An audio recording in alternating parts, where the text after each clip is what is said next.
Hey, we're gonna do Keats' Ode to a Grecian Urn today with Lindsay O'Connor and Lyman. Go. Thanks, Luke. So we're going to start by reading the poem, and we're going to just take turns with the 5 stanzas. It's Ode on a Grecian Urn. Right, I was going to mention that, actually. Which is something that I would probably like to discuss. Me too. Me too. Okay, then. Yeah. Good. All right. Okay, so Ode on a Grecian Urn by John Keats. Thou still unravished bride of quietness, thou foster child of silence and slow time, sylvan historian, who canst thus express a flowery tale more sweetly than our rhyme. What leaf-fringed legend haunts about thy shape of deities or mortals, or of both, in Tempe or the dales of Arcady? What men or gods are these? What maidens loath? What mad pursuit? What struggle to escape? What pipes and timbrels? What wild ecstasy? Heard melodies are sweet, but those unheard are sweeter. Therefore, ye soft pipes, play on, not to the sensual ear, but more endeared, pipe to the spirit ditties of no tone. Fair youth beneath the trees, thou canst not leave thy song, nor ever can those trees be bare. Bold lover, never, never canst thou kiss, though winning near the goal, yet do not grieve, she cannot fade, though thou hast not thy bliss, forever wilt thou love, and she be fair. Ah, happy, happy boughs that cannot shed your leaves, nor ever bid the spring adieu. And happy melodist, unwearied, forever piping songs forever new. More happy love, more happy, happy love, forever warm and still to be enjoyed, forever panting and forever young, all breathing human passion far above, that leaves a heart high sorrowful and cloyed, a burning forehead and a parching tongue. Who are these coming to the sacrifice? To what green altar, O mysterious priest, leadest thou that heifer lowing at the skies, and all her silken flanks with garlands dressed? What little town by river or seashore, or mountain built with peaceful citadel is emptied of this folk this pious morn? And little town, thy streets for evermore will silent be, and not a soul to tell why thou art desolate can e'er return. O Attic shape, fair attitude, with breed of marble men and maidens overwrought, with forest branches and the trodden weed, thou, silent form, dost tease us out of thought, as doth eternity, cold pastoral. When old age shall this generation waste, thou shalt remain in midst of other woe than ours, a friend to man, to whom thou sayest, beauty is truth, truth beauty. That is all ye know on earth, and all ye need to know. All right. So I'm interested that I know that I just met Lindsay today, and she's going to be teaching at Foxcroft School down the road, which is something that I did for a while. And I know that when I had been talking about Keats before, that Luke said that you were interested in this poem, and I'm just interested in what about the poem draws you? I think it's such a good teach, right? Like, I think that's like, when asked to teach a poem, like, I think this would be in the top poems that I would come up with if, just asked to demonstrate how it is to teach a poem. And it's pretty far afield for me for my own, like, academic interests, I guess. But many of us are called on to teach, I think, the Keatsian odes of this particular time, or 5 or 6 of them, I think.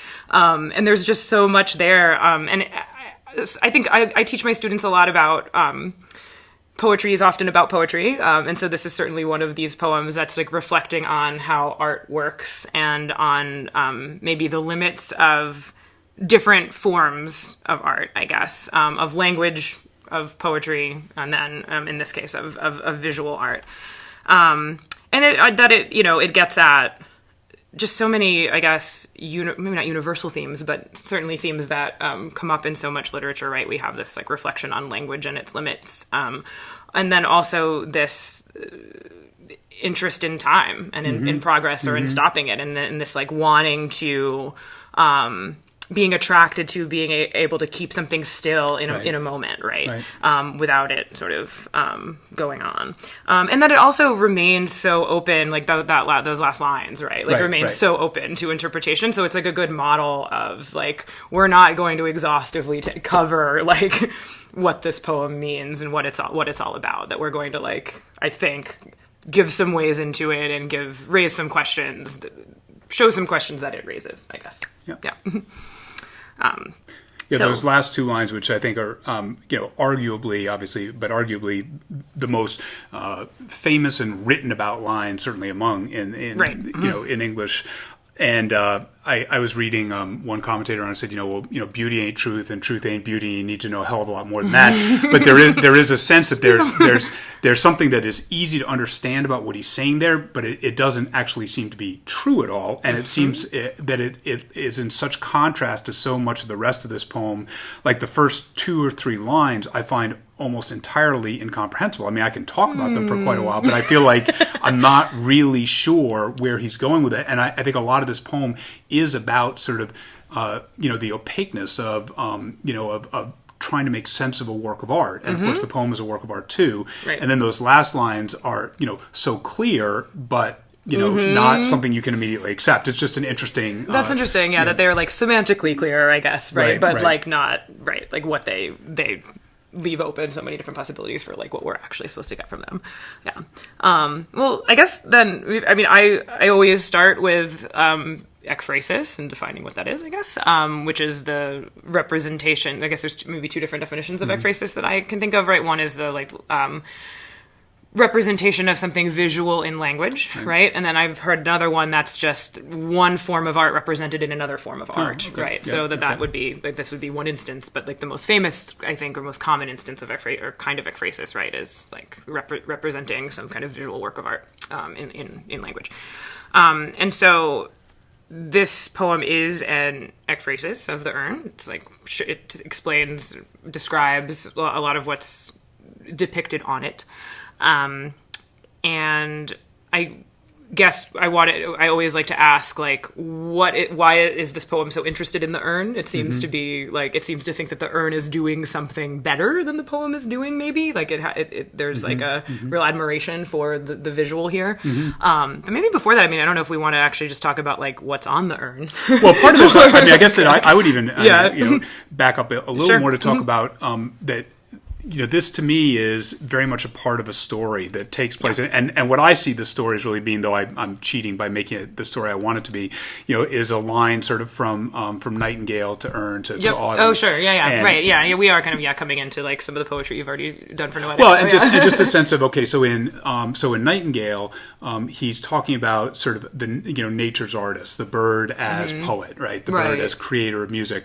And it is, as you mentioned, Ode to a Nightingale, that he's directly, he's speaking to the nightingale. Now here he's speaking to the urn as well, but there's that sense in the title. It's Ode on a Grecian urn, so it's much more removed. There's much more of a sense, and that gets to the end when he talks about cold pastoral. That word cold, that the urn seems to provide a kind of it is, first of all, it's man-made. It's a man-made work of art, and it is something that seems to to stand for a certain kind of truth or beauty, but that he is he's approaching it, and he begins in that whole first stanza with asking a whole series of questions, but there's no sense of response. Now the nightingale doesn't respond either, but it just is. There's much more, to me, much more of a sense of removal. The first person's never used. It's Ode on a Grecian urn, and it's almost like at the beginning that he's engaged in kind of an interrogation of the urn, which actually on a whole different level makes me feel good about this poem, because that's the way I feel when I go to a museum and I look at something. I feel like, what is this? What is this thing? What do I even know what these images represent? Do I know why this is a significant work of art? Now it's not exactly the project he's engaged in here, but there is, I think, that sense of of wanting answers and not really getting them. Right. Yeah, that's great. And there's also this, like, at some point too, it's like he's asking what is going on the urn, like what's depicted on it, but he's also like giving them advice. He's kind of like he is like coming to a conclusion or giving some advice, or maybe you too. He's like engaging with the figures represented on the urn in addition to the urn itself. I guess maybe that's where I'm going. Is that there's interest in like the whole object, but also in the particular like scenes that are being depicted. So yeah. I don't want to linger too long on this because I don't think it's all that productive. But when I look at those opening lines, like just those first two, thou still unravished bride of quietness. So, okay, so we're talking about a bride, right? But it is an unravished bride. Right, yeah, no, right? I'm glad you pointed this out. Yeah, I have this written down too. The consummation has not happened. And by still, does still mean still unravished, like not yet ravished? Or is it as like unravished and still, like because it doesn't move? Oh, right. I hadn't even thought of that part of it, yeah. And then we talk about the bride bride of quietness, so that we're sort of setting up a relationship here. And then it is a child of silence and slow time, but not even a child, it's a foster child. So like you have these qualifications in terms of parentage, in terms of relationship with, you know, and I mean, to me, I mean, it's a very interesting bunch of words, but I'm having a hard time sort of, I mean, I can say, okay, so the, you know, that it's unconsummated maybe implies there's this sense of the emotions of the poem, though, you know, real in some sense or unreal in another, and so kind of unconsummated in the sense that they never really happened. But I have to say, in a lot of ways, I'm flummoxed by these lines. Right, know? I wonder if, so one way I always see it is that, like, you're right. Like I've looked at this like still and ravished bride of quietness, because in my mind I'm like, okay, quietness, slowness. Like that's what to me the urn, the kind of quick and dirty version is the urn doesn't make noise, and that makes it different than poetry, right? Yep. You know, we have like the ditties of no tone and all that kind of stuff, right? This like description of silence, and the slow time thing, right? That like things are not changing on the urn. The scenes are still, and like there's a lot of romance around that. But you're right that it's the foster child of silence and slow time, not like time's moving, you know. It's just slower. And then this like still unravished bride of quietness is like, okay, well, yeah, like, is it quiet? What's going on? And what does it even mean if it were a consummated marriage? Like, I don't know what that would even mean, right? For quiet, you know, like. I mean, maybe in the sense of like that the urn decays over time, and so that you know, ultimately, even though this, you know, is as a work of art will, you know, exist now, but at some point it will be broken. I guess it's true. If we have lovers who haven't kissed yet, also later, right? There's something maybe to that with the But I'm thinking about how like later at the very end, right, it's like what the urn says, you know, like that's so important to me that it's the urn saying, and there's a quotation, right, beauty is truth. So it's like somehow the urn is actually speaking, or is like, you know, is not quiet anymore, like even though it's, you know, it's not literally speaking, but that seems like so deliberate that there's some kind of shift happening there from like the visual to like something that the urn is saying. But I don't know. I was going to say something about, the flowery tale more sweetly than our rhyme, you know, that it has this sort of,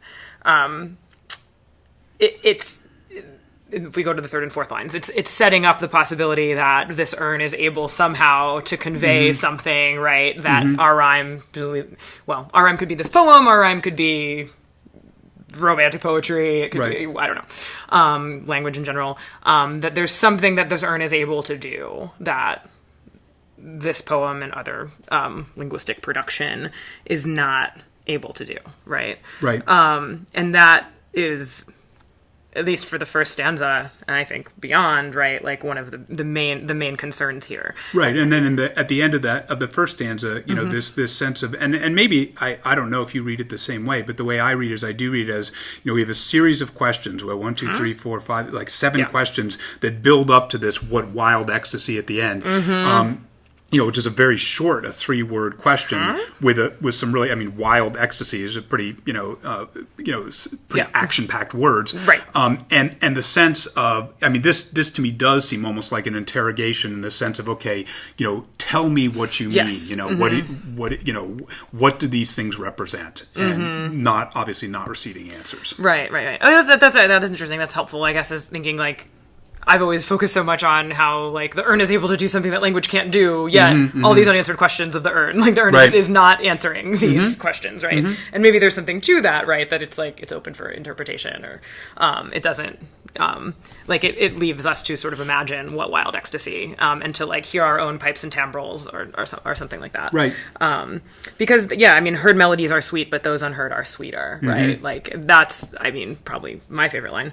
And such an expression of the romantic sensibility, absolutely. Right? You know, the sense that the reach should always exceed the grasp. As soon as something becomes real, it becomes limited, and thus, you know, which is a little bit sort of how I read. I know that reading biography into this is dicey, but it's one of the things about Keats that is so important too, is the sense of the poems that he could have written, you know? Yeah. Well, and like his sense that like poetry is, that he's like already, you know, he's in like the kind of second generation of romantic poets, right? And that like poetry's already done, that he's already, that he's like run out. And so that's to me part of the like, well, this urn's doing something better than poetry. Like, that does seem to be related to like Keats's whole idea of like, you know, all this poetry's already been written and I don't have anything new to offer, or something like that, which is of course not the case, but certainly an ongoing concern of his short life. Yeah. And then that sense a little bit, yeah, I mean, reminded in, in Nightingale, where there's the sense of when he becomes sort of identified with the Song of the Nightingale and feels, that moment of kind of transcendence, that there's also something kind of funereal about it. And, here, the sense of saying, okay, on the one hand, that moment of ecstasy, that moment of passion, that moment of strongly felt emotion never disappears from the figures on the urn, but on the other hand, they're not real either, and so it's sort of this devil's bargain. Right. He's articulating. Yeah, Maybe I think it might be useful to I think to just sort of go through like the scenes on the urn. Yeah, one of the one of the things that I'm interested in is like how are the two scenes related, right? And I don't have a good answer to that. But in the second stanza, right, we have the bold lover, never, never canst thou kiss. And so, I mean, I take it to be these two young lovers who are like courting, or who are like maybe about, I don't know if they're actually about to kiss each other, but there's some sort of like romantic scene, right, being depicted. And like, because it is just depicted on the urn, like there can be no change, like it's just depicted right as a still scene. And so for Keats, right, like that's this wonderful, like this is the like heard melodies are sweet, those unheard are sweeter in a way, right? It's the like something that hasn't been consummated. It's so much more. We've all probably felt this before, right? The excitement around, the anticipation around something is like really what it's all about. Like when you actually get it, it's like, well, that wasn't that great. And so, that's what's being depicted here and what's sort of being celebrated. And that's this thing that the urn is able to capture and keep, but like you said, like they're not real. So there's something there. And there's also something here about youth, right? Like she cannot fade, though thou hast not thy bliss, forever wilt thou love, and she be fair, right? So it's not just like, well, you'll be in this moment of anticipation forever, but like, you won't grow old, your lover won't be less beautiful, and all of that.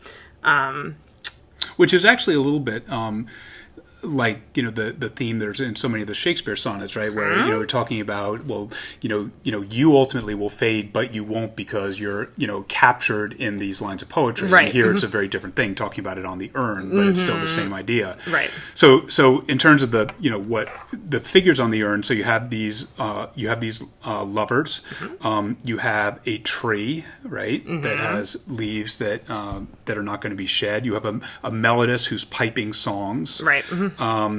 And then, at least the way I imagine it, and not to skip too far ahead, but when we move to the fourth stanza, and who are these coming to the sacrifice, I kind of imagine that as kind of rotating the urn around and looking, okay, now on the other side we see there are these other various things. Right. And that's got the priest with the heifer, the little the town, heifer, right? and so on. Yeah. Right. On the mountain with citadel, or right.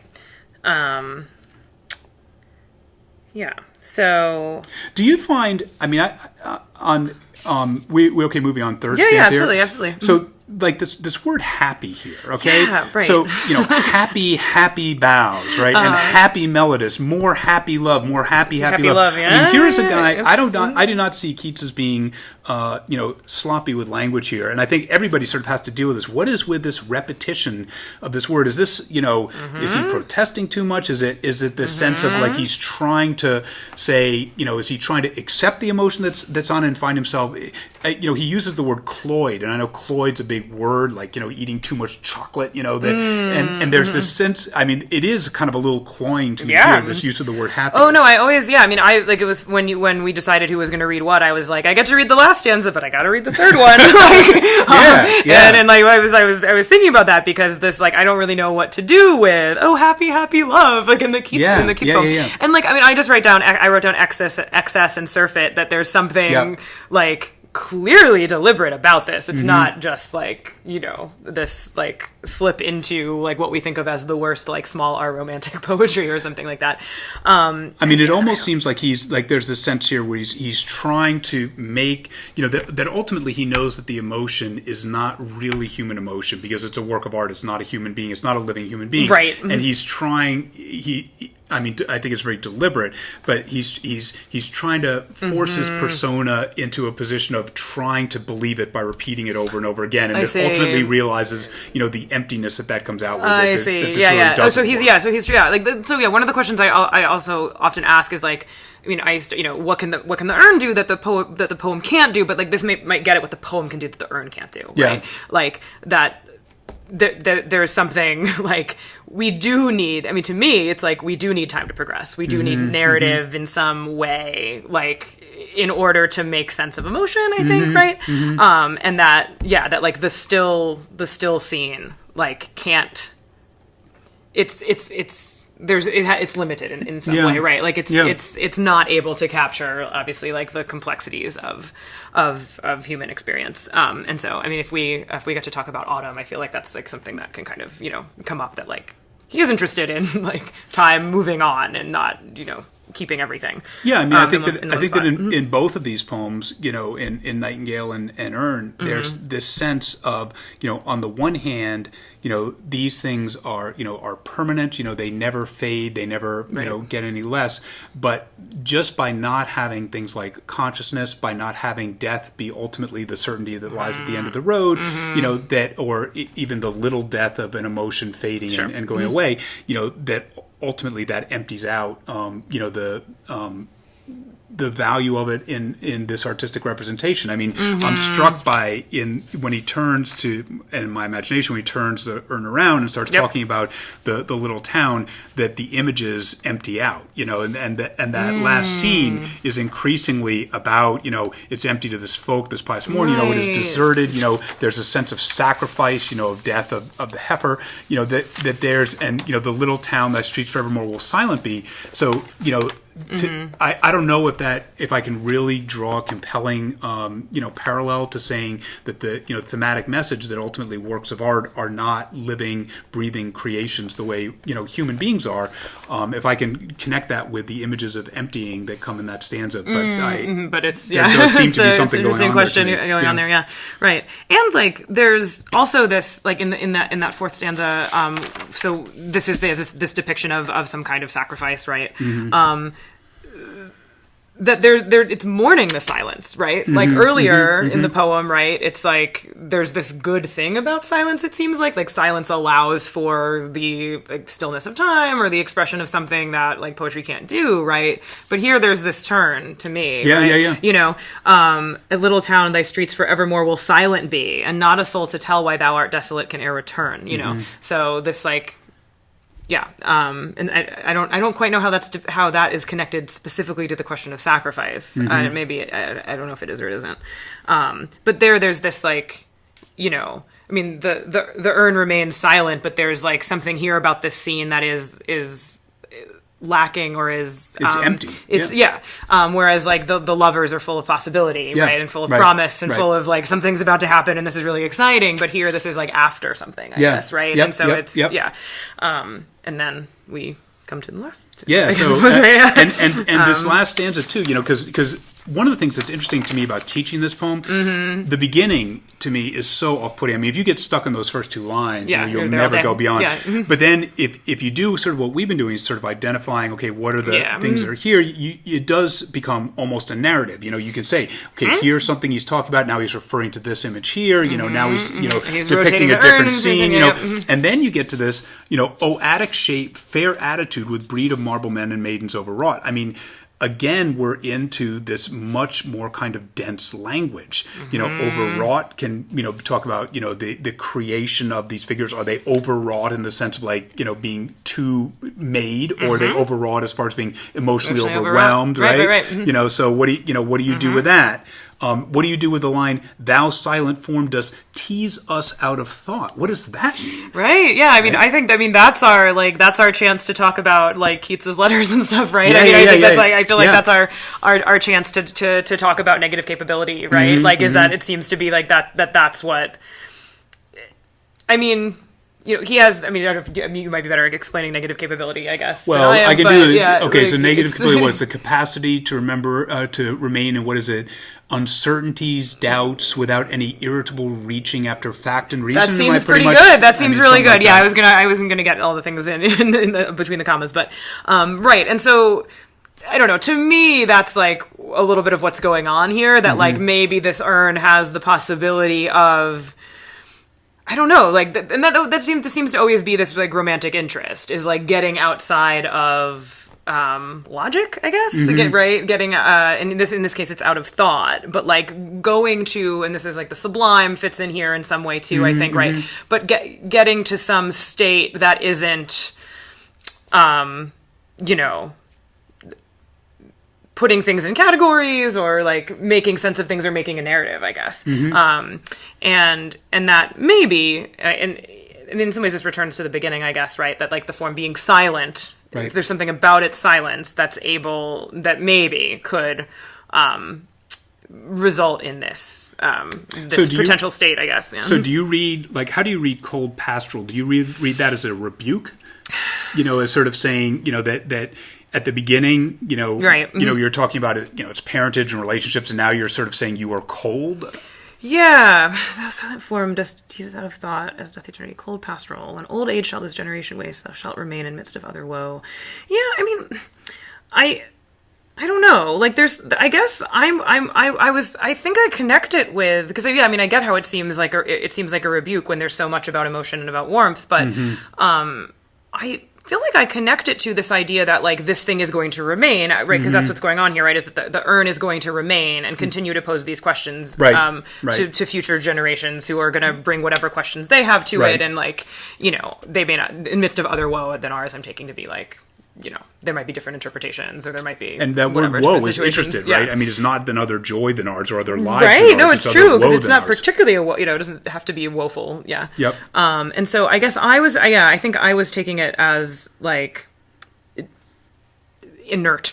It's like maybe what I don't know. Yeah, okay, that's like, does that make sense? Like, pastoral, I like that. Which is not, that's, that's why I'm not the poet. That's good. I like that. So but say more about the rebuke of like like the. Well, I guess I feel like we get to this. It's interesting to me because I can't this last stanza, more than the others, seems to me to be divided into, and I think of Keats as being primarily a dialectical thinker. I think he is somebody who likes to push extremes and then have them kind of magically come together. Okay. And so, here you have, as doth eternity, cold pastoral, and then it begins, this last bit is all one sentence, the last, 5 lines, and it is very easy to understand, whether you, understand, semantically to understand what he's we can diagram saying. A sentence or whatever. Right, when old age shall this generation waste, you will be here in midst of other woe than ours, you are a friend to man, which seems a little surprising if I see cold pastoral as being a rebuke, to whom thou sayest, and then, this is in quotation marks, right? Beauty is truth, truth, beauty.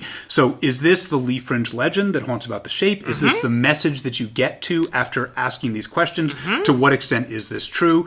And of course, the great thing about it is that this line, it seems like it should be true, and there's a sense in which negative capability can be understood like that. Like, like this should be true, therefore it is, if in fact, it's really not. Like, you don't go irritably reaching after facts and, like your brother Tom died. That's true. That's not beautiful, but that's not what we're really talking about here. We're talking about, and, and it is just such an interesting assertion because it is just drawing this equation that we kind of feel is poetically true, but we know it is not. That's why life isn't poetry. Right.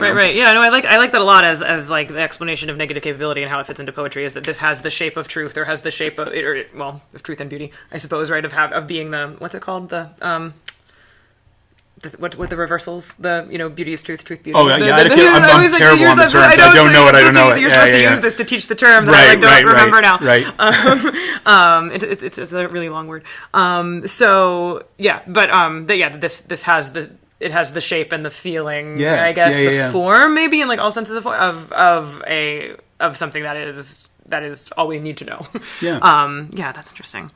I think the other thing I really like about this poem as a teaching device is I think a lot of times people assume pretty reasonably, particularly younger people assume that, what it means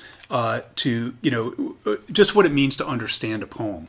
On the one hand, I feel like I do understand this poem, but in many ways, I don't feel like I have all the answers to the poem. There's a lot that's still remaining to me. There are a lot of questions I have, and I don't believe there's anybody who, totally does understand this poem. I've read Helen Vendler on this poem. I've read, really, really smart people who can understand it. And so my point is that, like the urn itself, the poem, gives the sense that that there are questions that are never going to be answered, and that in fact understanding a situation doesn't always mean tying every end up. And that's a nice lesson. I think that you can use the poem to teach. That's interesting because the well-wrought urn, right, being a metaphor for like what a poem or a work of art or a work of literature is, right? Like comes from this poem, and so to say then that it's not what we mean by well-wrought is not what you think, right? That exactly. There's like some excess, right? And the other thing I guess I was going to say is, and maybe this can return to the title, that like ode on a Grecian urn, right, is not ode to. There is some speaking to, like there is some, right. It is thou still unraveling. Right, exactly. Yep. But that it's like, well, what if we think of like what is on the urn itself as being a kind of poetry or something like that, right? That there's like, I think like that's something I always like to do with my students is like, no, there's not an ode written on the urn. However, like there's something like ode-like or whatever, like that. I guess it brings the two art forms together, maybe in some kind of interesting way, and like helps think. Maybe that's another reason I like teaching this poem. I guess is that it helps people think across mediums. I guess I was going to say genres, but across media too, right? But like we can think about form, which is like always a thing I'm trying to stress with my students. And we were talking about this earlier, is that like it's easy enough to see form in poetry. Like I think students know like that's what poetry is, something that has like people, it's like every syllable matters and there's all this like intent around all that stuff.